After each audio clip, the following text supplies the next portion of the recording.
ṣe ìlú òyìnbó ni pé kò síbi tó lè drive gbà kò má lọ dánrò ilé ìwò ní ilẹ̀ Yorùbá o kò tó bá lọ dán òpinrin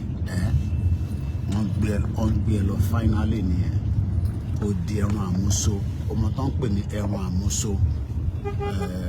ó ti di ẹran àmúso nìyẹn torí ìdí tá a ṣe ń sọ pé a fẹ́ Yorùbá country ààbò ó kọ́kọ́ ṣe pàtàkì ìlú tí kò bá ti ní security waste of time ìlú yẹn kò ń ṣe country and that's the reason why táwa ṣe sọ pé Nigeria kì í ṣe country because ó ti pa ìran ọmọ Yorùbá sí ibi tí kò dára rárá wàá dúpẹ́ pé òye ti ń yé ọ̀pọ̀lọpọ̀ pé ìjà tí Ìgbòho ń jà ìjà tí Kóìkì ń jà ìjà tí bàbá Akíntóyè ń jà ìjà pé kí nǹkan lè lọ bó ṣe jẹ́ kó lọ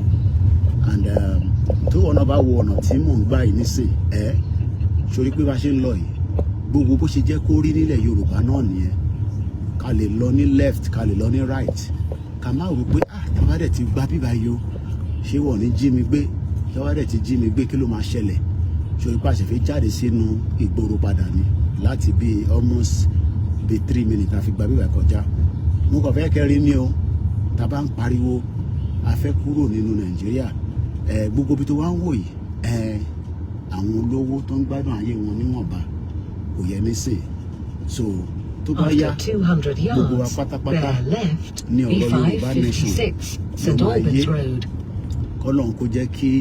gbogbo àwọn ọmọ Yorùbá tọ́nà àwọn máa jáde lọ́la ẹ jáde right yẹn ni láti jáde